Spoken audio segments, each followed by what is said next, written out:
Welcome back to the new video lecture of class 9th Science, the fundamental unit of life. In today's lecture, we are going to cover one more cell organelle that is plastids. अब ये जो plastids है students, it is only present in plant cell. Therefore, animal cell में वो present नहीं है, absent in animal cell. So plastid जो है वो आपको plant cell को जब भी आप under the electron microscope देखोगे तभी ही ऑब्जर्व कर पाओगे, अदरवाइज एनिमल सेल में नहीं कर पाओगे ऑब्जर्व। अब स्टूडेंट्स, ये जो प्लास्टिड होता है इसमें दो टाइप के प्लास्टिड्स आपको दिखने मिलते हैं। एक होता है क्रोमोप्लास्ट, दूसरा होता है ल्यूकोप्लास्ट। ठीक है, अब ये क्रोमोप्लास्ट है वो एक तरीके का प्लास्टिड है जो green colour region, yellow colour region और ऑरेंज कलर रीजन शो करता है। ग्रीन, येलो, ऑरेंज इसके अंदर आपको देखने मिलेंगे। एंड द ल्यूकोप्लास्ट जो है वो either you will see a white colour और कलरलेस आपको दिखेगा। अब इनका अपना एक सिग्निफिकेंस है, इनका एक अपना फंक्शन है। अब ये जो ग्रीन आप देख रहे हो, ग्रीन, येलो, ऑरेंज, उसको क्रोमोप्लास्ट बोलते हैं। तो क्रोमोप्लास्ट के अंदर तीन रीजन होंगे, ठीक है, ग्रीन, येलो, ऑरेंज। अब हमको कॉन्सेंट्रेट करना है ग्रीन रीजन पे। सो क्रोमोप्लास्ट कंटेन्स ग्रीन पिगमेंट, वो पिगमेंट का नाम है क्लोरोफिल और वो रीजन का नाम है क्लोरोप्लास्ट। ठीक है, तो एकदम कंफ्यूज मत होना स्टूडेंट्स, कैसा है देखो, प्लास्टिड है, प्लास्टिड उसके दो टाइप है, क्रोमोप्लास्ट, ल्यूकोप्लास्ट। ठीक है, अब ये क्रोमो में तीन रीजन देखने मिलेंगे, ग्रीन, येलो, ऑरेंज। ठीक है, सो ग्रीन रीजन का नाम है क्लोरोप्लास्ट, जिसके अंदर आपको ग्रीन पिगमेंट मिलेंगे क्लोरोफिल नाम के। So I hope confusion is clear. उसमें येलो रीजन, ऑरेंज रीजन के अपने नाम है। ऑरेंज का नाम कैरोटीन है, येलो का नाम ज़ेंथोफिल्स है, बट वो आपको याद नहीं रखना है। आपको सिर्फ याद रखना है कि प्लास्टिड के अंदर दो तरीके के प्लास्टिड देखने मिलेंगे, एक कलर वाले होंगे और एक व्हाइट और कलरलेस होंगे। सो जो कलर वाले हैं उसको क्रोमोप्लास्ट बोलेंगे। क्रोमोप्लास्ट में तीन कलर पाए जाएंगे, ग्रीन, येलो, ऑरेंज। ग्रीन का जो रीजन होगा उसका नाम है क्लोरोप्लास्ट, जिसका मैंने स्ट्रक्चर आपको बनाया है, हम लोग देखने वाले हैं। सो क्लोरोप्लास्ट के अंदर ग्रीन कलर के छोटे छोटे पिगमेंट्स होते हैं जिसको हम क्लोरोफिल बोलते हैं। सो आई होप दिस फंडा इज क्लियर टू यू। ठीक है, एकदम इजी है। जो येलो है, ऑरेंज है, वो रीजन के नाम अपने अपने अलग हैं, आपको वो याद रखने की जरूरत नहीं है फॉर क्लास 9th। अब ये क्लोरोफिल और इसका सिग्निफिकेंस क्या है? सो जो क्लोरोफिल है it helps in the process of photosynthesis. You know that plants are autotrophs. Autotroph मतलब क्या करते हैं, वो लोग खुद का खाना खुद बनाते हैं। सो ये खाना किसकी मदद से बनाते हैं? क्लोरोफिल की मदद से। तो क्लोरोफिल क्या है? शेफ है। आपके सेल का क्या है? शेफ। क्या करता है? खाना बनाता है। So it is very important, वो भी डिस्कस करने वाले हैं हम लोग। एंड ल्यूकोप्लास्ट में आप देख पा रहे हो there is no such colour. White है या तो कलरलेस है, तो ये फोटोसिंथेसिस का काम तो नहीं करेगा, बट वो क्या करेगा, जो भी खाना बना है उसके अंदर से प्रोटीन, ऑयल्स वगैरह स्टोर करने का काम करेगा। सो आई होप ये क्लियर है आपको। प्लास्टिड के दो टाइप है, क्रोमोप्लास्ट, ल्यूकोप्लास्ट। क्रोमो में तीन रीजन दिखते हैं, green, yellow, orange. Green region का नाम है क्लोरोप्लास्ट, जिसमें आपको ग्रीन पिगमेंट दिखेंगे, वो पिगमेंट का नाम है क्लोरोफिल। तो गड़बड़ नहीं होनी चाहिए स्टूडेंट्स, और ये फोटोसिंथेसिस के लिए काम में आते हैं। So let us start with the function of that. So यहां पे आप देख सकते हो मैंने क्लोरोप्लास्ट जो ग्रीन रीजन था उसको मैंने जूम करके इसका डायग्राम बनाया है। ग्रीन रीजन में मैंने देखा तो ये स्ट्रक्चर आपको दिखेगा। ठीक है, अब इसके अंदर आप देखोगे दो लेयर होती है, एक होती है outer membrane, outer covering, and दूसरी होती है इनर मेम्ब्रेन, इनर कवरिंग। ठीक है, अब आप इसमें देखोगे तो there is a disc like structure. ये सारे डिस्क लाइक स्ट्रक्चर हैं। ये डिस्क लाइक स्ट्रक्चर को हम लोग बोलते हैं थाइलाकॉइड। क्या बोलेंगे स्टूडेंट्स? थाइलाकॉइड।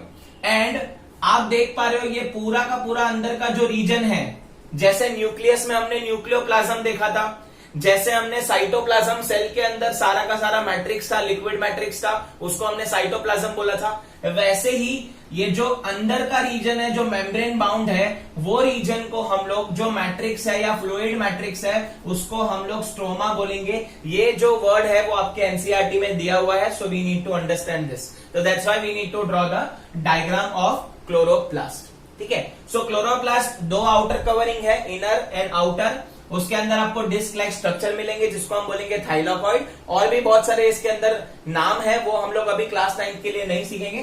देन आप देख पाओगे तो फ्लूइड मैट्रिक्स यहाँ पे प्रेजेंट होता है पूरा का पूरे रीजन में। ये मैट्रिक्स को हम लोग बोलेंगे स्ट्रोमा। तो I hope this stroma is clear to you, this word is present, that's why मैंने एक्सप्लेन कर दिया है।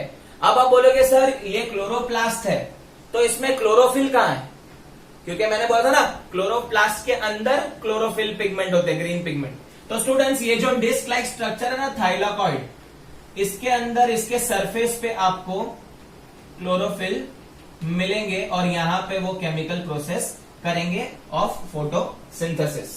ठीक है, सो प्लास्टिड्स के बारे में और एक लाइन देख लेंगे। Plastids have their own DNA and ribosome. ऐसा हमने और एक ऑर्गेनल में देखा था, कौन था वो? Very good, mitochondria.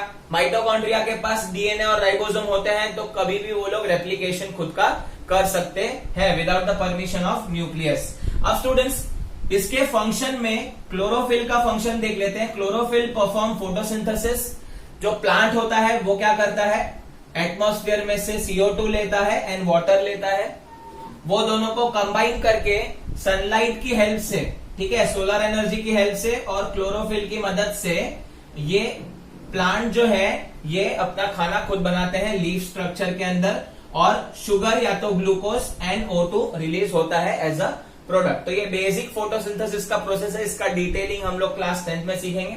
सो फोटोसिंथेसिस में क्या होता है? सिंपल है, solar energy gets converted into chemical energy and sugar and O2 is produce, और ऑक्सीजन जो प्रोड्यूस किया है वो हम ह्यूमन बींग्स यूज करते हैं फॉर रेस्पिरेशन। तो पहला काम ये हो गया आपका, क्लोरोप्लास्ट के अंदर जो होता है क्लोरोफिल का ये काम है। अब दूसरा है क्रोमोप्लास्ट। तो हम लोग ने देखा था क्रोमोप्लास्ट क्या है? ग्रीन रीजन, येलो रीजन और ऑरेंज रीजन। तो ये तीनों रीजन है, ठीक है। अब क्रोमोप्लास्ट जो है उसके पास डिफरेंट डिफरेंट कलर है, येलो कलर, ऑरेंज कलर। आपको पता है बहुत सारे फ्रूट्स, बहुत सारे फ्लावर्स को डिफरेंट कलर होता है, ऑरेंज कलर है ऑरेंज फ्रूट को। फिर आप फ्लावर के डिफरेंट डिफरेंट कलर देखोगे, सनफ्लावर को येलो कलर है। तो मोस्टली सब में येलो ऑरेंज कलर आपको दिखने मिलता है।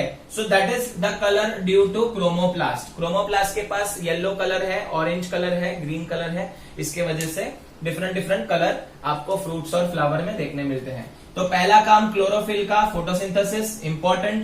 देन क्रोमोप्लास्ट का काम क्या करता है? फ्रूट और फ्लावर को कलर करता है। क्रोमोप्लास्ट अलग है, क्लोरोप्लास्ट अलग है, ठीक है। ल्यूकोप्लास्ट जो है कलरलेस और व्हाइट पार्ट था। ल्यूकोप्लास्ट क्या करता है? फूड और प्रोटीन को स्टोर करने का काम करता है। So I hope the plastid part is clear to you guys. एकदम इजी है। दो टाइप है प्लास्टिड के, क्रोमोप्लास्ट, ल्यूकोप्लास्ट। क्रोमोप्लास्ट में 3 रीजन है, green, yellow, orange. Green colour जो पार्ट है उसको हम बोलेंगे क्लोरोप्लास्ट, और उसके अंदर क्लोरोफिल प्रेजेंट होगा। और बाकी का येलो और ऑरेंज कलर का अपना नाम है, वो हम लोग अभी नहीं देखेंगे, क्लास 9 के लिए इनफ है। एंड ल्यूकोप्लास्ट, तो ल्यूकोप्लास्ट में व्हाइट कलर और कलरलेस भी है। तो ल्यूकोप्लास्ट फोटोसिंथेसिस नहीं करता है बिकॉज उसमें ग्रीन पिगमेंट नहीं है। वो क्या करता है? फूड स्टोर करने का काम करता है। So I hope the things are clear. यहाँ पे क्रोमोप्लास्ट है, ये क्लोरोफिल का काम है, ये क्रोमोप्लास्ट का काम है कलर देने का। ल्यूकोप्लास्ट का काम है स्टोर करने का, और क्लोरोफिल का काम है फोटोसिंथेसिस परफॉर्म करना। So I hope this part is clear. We need to study about last cell organelle of a cell, vacuoles. Structure discuss कर लेते हैं। Vacuoles are sac like structure, bag like structure, जिसके अंदर आपको liquid और solid materials मिलेंगे। तो in short cell का स्टोरेज जो है वो यहाँ पे वैक्यूल्स के अंदर होता है। तो जैसे आपके घर में कबोर्ड है, अलमारी है वगैरह सब में स्टोर होते हैं हमारे क्लोथ्स और हमारा सामान, वैसे ही सेल का स्टोरेज कौन है? वैक्यूल्स है। अब ये वैक्यूल्स कंपेयर करेंगे तो एनिमल सेल में वो स्मॉल साइज के होते हैं एंड टेम्पररी होते हैं। whenever it is not required it get disappeared from the cell, but in plant cell ये 50 to 90% रीजन सारे सेल का ऑक्यूपाई करते हैं। तो सोचो कितना लार्ज होगा। In plant cell vacuoles are very large and obviously they are permanent, ये डिसअपियर होते नहीं है। अब ये वैक्यूल्स क्या काम करते हैं, क्या फंक्शन करते हैं? So in plant cell it stores cell sap. अब सेल सेप क्या है स्टूडेंट? सेल सेप में there are different content amino acid, sugar and organic acid, जो सेल को रिक्वायर्ड होता है व्हेनेवर नेसेसरी होगा तब। तो सेल सेप जो है उसके अंदर अमीनो एसिड, शुगर और ऑर्गेनिक एसिड है, और ये किसके अंदर स्टोर्ड है? ये वैक्यूल्स के अंदर स्टोर्ड है इन प्लांट सेल। तो एनिमल सेल में क्या है? तो एनिमल सेल में भी स्टोरेज होगा, लेकिन ग्लूकोज, ग्लाइकोजन और प्रोटीन्स का स्टोर होगा, ठीक है। But in plant it store a cell sap which is consist of amino acid, sugar और ऑर्गेनिक एसिड वैक्यूल्स में स्टोर होगा। अब vacuoles also provide turgidity and rigidity. Turgidity आपने सुना रहेगा स्टूडेंट्स, हमने डिस्कस किया था कि जब भी पानी आता है सेल के अंदर तो सेल मेम्ब्रेन जो है वो प्रेशर करता है सेल वॉल पे, उसे हम बोलते हैं टर्गर प्रेशर। तो वैसे ही स्टूडेंट्स, जैसे ही पानी एंटर होगा तो वैक्यूल एक स्टोरेज रूम है जहां पे पानी स्टोर्ड होगा। जो पानी आया है प्लांट्स में से, तो वहां से प्लांट में से पानी स्टोर्ड होगा वैक्यूल्स के अंदर, और वैक्यूल्स भी क्या करेगा स्टूडेंट्स? वो सेल को बचाएगा टर्गर प्रेशर से, वो सेल को बर्स्ट होने देगा नहीं, वो पानी इसके अंदर स्टोर कर लेगा। इसीलिए बोलेंगे it provides turgidity and also provide rigidity, एक रिजिड स्ट्रक्चर भी प्रोवाइड करेगा सेल को। सो ये थे सेल वैक्यूल्स के फंक्शंस। अब बाकी के फंक्शंस भी हैं students in like unicellular organisms में भी वैक्यूल्स पाए जाते हैं। तो let us see that. So in unicellular organism for example हमने अमीबा कंसिडर किया है, तो ये वैक्यूल क्या काम करते हैं वो देखते हैं। Vacuole contain food known as food vacuoles. तो स्टूडेंट्स हम लोग ने बोला था कि अमीबा जो है वो एंडोसाइटोसिस से अपना फूड ग्रैब करता है। वो क्या करता है? फॉल्टी लेग्स बनाता है, जिसको जो प्लाज्मा मेम्ब्रेन इसकी बहुत फ्लेक्सिबल होती है आउटर कवरिंग। तो सूडोपोडिया बना के ये क्या करेगा? ये फूड है, तो ये फूड को क्या करेगा? ग्रैब करेगा। अब ऑब्वियसली यूनिसेलुलर ऑर्गेनिज्म के पास अपना स्टमक तो है नहीं, जैसे हमारे पास स्टमक है कि स्टमक में सब डाइजेशन होगा, सब एंजाइम्स काम करेंगे, सब केमिकल एक्टिविटी होगी। बट अमीबा में तो ऐसा कोई है नहीं। तो अमीबा के अंदर एक फॉल्टी स्टमक आ जाएगा, जिसको हम फूड वैक्यूल बोलेंगे। वो फूड वैक्यूल यहाँ पे अपीयर हो जाएगा और उसके अंदर सारा का सारा फूड डाइजेस्ट होने का काम होगा। सो यूनिसेलुलर ऑर्गेनिज्म में भी वैक्यूल प्रेजेंट होता है एंड डिसअपियर होता है, अपीयर होता है, मतलब this is again a temporary you can say. And one more thing, ये तो हो गया फूड वैक्यूल के बारे में। अब ये जो वैक्यूल है it also stored a waste material obviously in plants and unicellular organism both. जैसे कि हमारे पास अपना एक्सक्रीटरी सिस्टम है, हम हमारा वेस्ट स्वेट के थ्रू, यूरिन के थ्रू हम लोग बाहर फेंक देते हैं। बट यूनिसेलुलर ऑर्गन और प्लांट के पास कोई ऐसा एक्सक्रीटरी सिस्टम नहीं है। तो क्या होता है स्टूडेंट्स, उसका जो वेस्ट है उसके लिए भी यहाँ पे वैक्यूल आएगा। So plants and unicellular organism does not have any excretory system.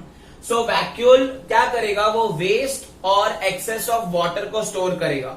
Obviously हमारी बॉडी में भी एक्सेस ऑफ वाटर रहता तो हम यूरिन से निकाल देते हैं, बट इन यूनिसेलुलर ऑर्गेनिज्म और प्लांट वो किधर स्टोर्ड रहता है? वो स्टोर्ड होता है वैक्यूल्स में। जैसे हमारे इसमें यूरिनरी ब्लैडर में सब स्टोर होगा यूरिन आपका, वैसे ही यहाँ पे स्टोरेज होगा वैक्यूल्स के अंदर। And when ever it is necessary वो क्या हो जाएगा? वो बाहर बॉडी के आ जाएगा। वैसे ही यहाँ पे जो वेस्ट होगा वो ब्रेक डाउन होगा वैक्यूल के अंदर in plants and unicellular organism, and उसको बाहर धकेल दिया जाएगा including excess of water also. तो ये काम यूनिसेलुलर ऑर्गेनिज्म और प्लांट्स में भी वैक्यूल करता है। Last and very important topic of this chapter, cell division. First of all define this, what is cell division? The process in which a mature or a grown cell, एकदम हट्टा कट्टा grow हो गया एकदम cell, अब वो क्या करेगा, divides into 2 daughter cell, 2 और more daughter cells, it is known as cell division. तो सेल डिवीजन में क्या होता है कि पूरा का पूरा सेल एकदम मैच्योर हो गया, एकदम ग्रोन हो गया है, एंड वो अभी क्या करेगा, डिवीजन करेगा, उसके जैसे ही वो सेल बनाएगा, उसके जैसे ही सेल को वो रेप्लिकेट करेगा, इसे हम सेल डिवीजन बोलते हैं। अब ये सेल डिवीजन क्यों रिक्वायर्ड है? सो सेल डिवीजन रिक्वायरमेंट इसके लिए है इन मल्टीसेलुलर ऑर्गेनिज्म, हमारे बॉडी में ग्रोथ के लिए, रिपेयर एंड रीजनरेशन के लिए, एंड गैमेट फॉर्मेशन के लिए। तो स्टूडेंट्स, हम लोग जो है, हमको पता है हम लोग जो फॉर्म हुए हैं वो मदर के वूम में जाइगोट सेल से बेबी बनता है, बेबी से यंग बनते हैं और यंग से एडल्ट बनते हैं। वैसे ही जैसे ही ग्रोथ करते हैं हम लोग, जो जो ग्रोथ करते जाते हैं वहां पे आपकी बॉडी की ग्रोथ होती है, तो it requires a cell division. एक सेल में से बहुत सारे सेल डिवाइड हो के हमारी ग्रोथ होती है। जैसे हमारी हाइट बढ़ना, तो हमारे बोन सेल्स बड़े होंगे, हमारे स्किन सेल्स बड़े होंगे, वैसे डिफरेंट डिफरेंट सेल्स की ग्रोथ हुई तब जाके हम लोग ग्रो हो पाए हैं। ठीक है, सो सेल डिवीजन ग्रोथ के लिए इंपॉर्टेंट है। Second, repair and regeneration.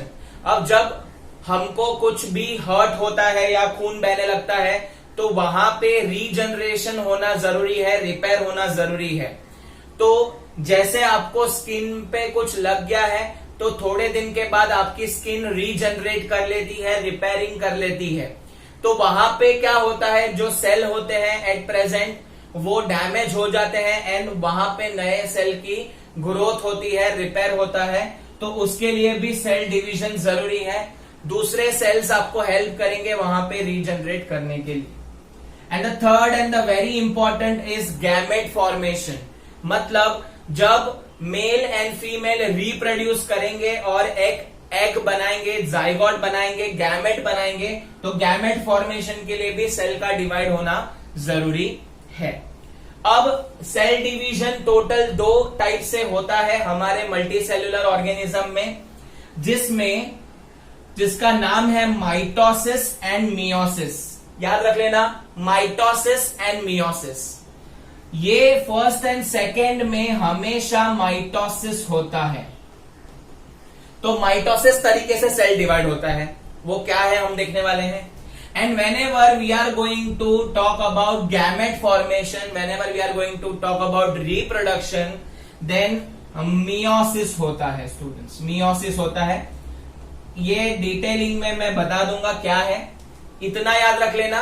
Growth की बात आएगी या रिपेयर की बात आएगी तभी सेल कैसे डिवाइड होगा, माइटोसिस प्रोसेस से। एंड जब गैमेट फॉर्मेशन होगा, मेल फीमेल के गैमेट्स फ्यूज होंगे, तब मियोसिस प्रोसेस से सेल डिवाइड होगा। So let us start with that. So before starting with what is mitosis and what is meiosis, ये जो सेल डिवाइड होता है वो 2 फेज में होता है। एक होता है इंटरफेज, दूसरा होता है एम फेज। अब इंटरफेज में क्या होता है स्टूडेंट्स, एक छोटा सा सेल है, उसका वॉल्यूम बढ़ने लगता है, वॉल्यूम बढ़ता है और वहां पे रेप्लिकेशन होता है, क्रोमोसोम अपने आप को रेप्लिकेट करते हैं। ठीक है, तो ये फेज को हम इंटरफेज बोलेंगे, जहां पे साइज फुल्ली ग्रो हो जाएगा और जेनेटिक मटेरियल्स जो है जैसे कि क्रोमोसोम है या जीन्स है, दे विल रिप्लिकेट देमसेल्व्स। अगर एक क्रोमोसोम है तो डबल क्रोमोसोम, ड्यूअल बन जाएगा। अगर 5 क्रोमोसोम है तो 10 बन जाएगा, फॉर एग्जाम्पल। हाँ, एग्जाम्पल दे रहा हूं ये। सो वैसे ही रेप्लिकेशन होगा इंटरफेज में। एंड सेकेंड फेज में डिवाइड होगा ये जो फुल्ली ग्रोन सेल है, वॉल्यूम इंक्रीज करने के बाद जो सेल फुल्ली ग्रोन हो चुका है, दैट विल डिवाइड, जिसमें न्यूक्लियस का पहले डिवीजन होगा, बाद में आपका साइटोप्लाज्म डिवाइड होगा और बाकी के सेल ऑर्गेनल साइटोप्लाज्म के साथ। सो 2 फेज याद रख लेना, इंटरफेज और एम फेज। अब हम आते हैं माइटोसिस प्रोसेस और मियोसिस प्रोसेस पे। सो माइटोसिस प्रोसेस को हम लोग इक्विशनल डिवीजन भी बोलते हैं। तो इक्विशनल डिवीजन क्यों बोला है वो देख लेते हैं। सपोज यहां पे आपका एक सेल है, यहां पे मैंने ड्रॉ किया है, साइटोप्लाज्म और न्यूक्लियस बताया है। आपको पता है एक सेल होता है, अगर एनिमल सेल है, कंसीडर करते हैं ह्यूमन बींग्स का सेल है, तो इसके अंदर 23 पेयर्स ऑफ क्रोमोसोम है। इसका मतलब टोटल कितने क्रोमोसोम है, 46 क्रोमोसोम। अब यहां पे मैं पेयर्स में बात नहीं करूंगा वरना कंफ्यूज हो जाओगे। तो there are 46 chromosome present in a single human cell, ठीक है। सो माइटोसिस में क्या होगा, पहला आएगा इंटरफेस। इंटरफेस में क्या होगा, ये सेल जो है वो ग्रो हो जाएगा और इसका जो राइबोसोम है, सॉरी इसका जो क्रोमोसोम है, क्रोमोसोम वो रेप्लिकेट करेगा। तो 46 क्रोमोसोम के कितने हो जाएंगे यहाँ पे, 92 क्रोमोसोम्स। तो पहला फेज आपको समझा इंटरफेस क्या होता है। सो इन इंटरफेस दिस सेल का volume will get increase, along with that the chromosome will replicate themselves. तो 46 क्रोमोसोम से कितना हो जाएंगे, 92 क्रोमोसोम्स। क्लियर है। अब आगे क्या होता है स्टूडेंट्स, ये जो सेल है ये एम फेज में घुसेगा। एम फेज में क्या होगा, ये इक्वली डिवाइड होगा, इसका न्यूक्लियस भी डिवाइड होगा, इसका साइटोप्लाज्म भी डिवाइड होगा। तो जो 92 क्रोमोसोम है वो दो डॉटर सेल में बढ़ जाएंगे, 46 इक्वली डिवीजन हुआ। देखो इक्विशनल डिवीजन इसके लिए बोलते हैं क्योंकि इक्वली डिवाइड हुआ और यहां पे दो डॉटर सेल बन गए, इसे हम बोलते हैं माइटोसिस, ठीक है। तो माइटोसिस का फंडा क्लियर है। इंटरफेस में क्या होगा, volume increase, DNA chromosome replicate करेगा, 46 से 92 होगा, ये बर्स्ट हो जाएगा, डिवाइड हो जाएगा, 46 क्रोमोसोम डिवाइड होके डॉटर सेल बनेंगे दो एम फेज के अंदर। क्लियर। अब हम बात करते हैं व्हाट इज मियोसिस। मैं बहुत इजी वे में बता रहा हूं, क्लास 9 के लिए इतना जानना इनफ है स्टूडेंट्स, ठीक है। सो मियोसिस, अब मियोसिस को बोलते हैं रिडक्शनल डिवीजन। यहां पे इक्विशनल डिवीजन, यहां पे reductional division. Why, that you will get to know. एक मेरा पास सेल है, ह्यूमन सेल, जिसके अंदर आपको पता है 46 क्रोमोसोम होते हैं, ठीक है। अब इंटरफेस में ये सेल ऑब्वियसली वॉल्यूम इंक्रीज करेगा और यहां पे 92 क्रोमोसोम बन जाएंगे along with the replication of chromosome. अब 92 क्रोमोसोम्स यहां पे डिवाइड होंगे, बर्स्ट होंगे, यहां पे एम फेज के अंदर it gets divide into 4 daughter cells. कितने डॉटर सेल्स में डिवाइड होंगे, 4 डॉटर सेल। इसको भी 23, इसको भी 23, इसको भी 23, इसको भी 23, टोटल आपका आ जाएगा 92। तो यहां पे इक्वल डिवाइड नहीं हुआ, 92 जो है वो 4 हिस्सों में डिवाइड हुआ, तो वो इक्वल थोड़ी हुआ। सो 23 के 4 डॉटर सेल बनेंगे, इसी को हम मियोसिस बोलेंगे, जहां पे आपका डिस्ट्रीब्यूशन जो है वो रिड्यूस हो जाएगा। सो रिडक्शनल डिवीजन इसके लिए नाम है। Whether in mitosis you will get equational division. अब इन दोनों में ऐसा फर्क क्यों, तो मैंने स्टूडेंट्स बोला था कि माइटोसिस जो है वो ग्रोथ और रिपेयर और रीजनरेशन, जैसे कि अगर आपके स्किन में कुछ लग गया स्टूडेंट्स, तो वहां पे जो सेल है वही टाइप के सेल आपको चाहिए, राइट, वही टाइप के सेल आपको चाहिए। तो वही टाइप के सेल में आपको सेम टू सेम रेप्लिकेट करना पड़ेगा। तो जितना 46 क्रोमोसोम था वही रेप्लिकेशन होके यहां पे आया, देखो वही यहां पे आपको डिवीजन होके मिला है, तो वही सेल आपके रिपेयर होने चाहिए। तो रिपेयर और रीजनरेशन और ग्रोथ के वक्त माइटोसिस ही होता है, जहां पे क्रोमोसोम का नंबर चेंज नहीं होना चाहिए, नेवर, बिकॉज क्रोमोसोम का नंबर चेंज हो जाएगा तो प्रॉब्लम हो जाएगा, वो इक्वल डिवीजन ही नहीं हुआ। क्रोमोसोम का नंबर सेम होगा तब जाके सेम टाइप ऑफ सेल आपका वहां पे बनेगा। So at the time of repair and regeneration mitosis occur, and at the time of gamete formation meiosis occur. अब गैमेट फॉर्मेशन क्या है स्टूडेंट्स, सो हमको पता है जब मेल एंड फीमेल रिप्रोड्यूस करते हैं तो मेल जो है वो स्पर्म सेल प्रोड्यूस करता है एंड फीमेल जो है वो एग सेल प्रोड्यूस करती है, राइट। अब स्टूडेंट्स अगर हम लोग को यहाँ पे ऑर्गेनिज्म बनाना है, ऑब्वियसली मेल और फीमेल गैमेट फ्यूज होके एक नया ऑर्गेनिज्म बनता है, एक बॉय बेबी बनता है। सो स्पर्म एंड एग का फ्यूज होना ये जरूरी है और ये मियोसिस से होना जरूरी है। क्यों, क्योंकि जो आपका स्पर्म और एग को फ्यूज करके गैमेट बनेगा उसमें ऑब्वियसली 46 क्रोमोसोम होने ही चाहिए। हमारे बॉडी में 46 क्रोमोसोम होते हैं, तो 46 क्रोमोसोम वाला ही बच्चा पैदा होना चाहिए, राइट। सो इसके लिए मियोसिस होता है जहां पे रिडक्शनल होता है। देखो आइडियली तो देखेंगे तो मेल के पास भी 46 क्रोमोसोम है, फीमेल के पास भी 46 क्रोमोसोम है, यस और नो। अगर मेल और फीमेल की बात करें इंडिविजुअली तो दे हैव गॉट 46 क्रोमोसोम। अब इमेजिन करो कि ये 46 क्रोमोसोम रिड्यूस नहीं हुए, इक्विशनल डिवीजन हुआ, तो इक्विशनल डिवीजन में 46 प्लस 46 बना के क्या बनाएंगे, 92। तो 92 क्रोमोसोम वाला बच्चा पैदा होगा, जो बच्चा बोला ही नहीं जाएगा, जो ह्यूमन बीइंग बोला ही नहीं जाएगा, गधा घोड़ा बोला जाएगा, है ना। So at the time of meiosis, ये टाइम पे मियोसिस होना जरूरी है, जहां पे instead of 46 just and only just 23 chromosomes of male sperm and 23 chromosomes of female egg are fused to perform or to generate 46 chromosome वाला gamete. Clear है? So I hope आपको meiosis why it is clear. तो ये reductional division होना जरूरी है, ठीक है, एंड तब जाके यहाँ पे हमको बेबी जो मिलेगा, हेल्दी बेबी, वो 46 क्रोमोसोम वाला होगा। So this was all about cell division, mitosis, meiosis. और एक चीज है स्टूडेंट्स, आप ये चैप्टर का नाम है students the fundamental unit of life. तो सेल जो है उसको फंडामेंटल यूनिट और फंक्शनल यूनिट ऑफ लाइफ क्यों बोला गया है?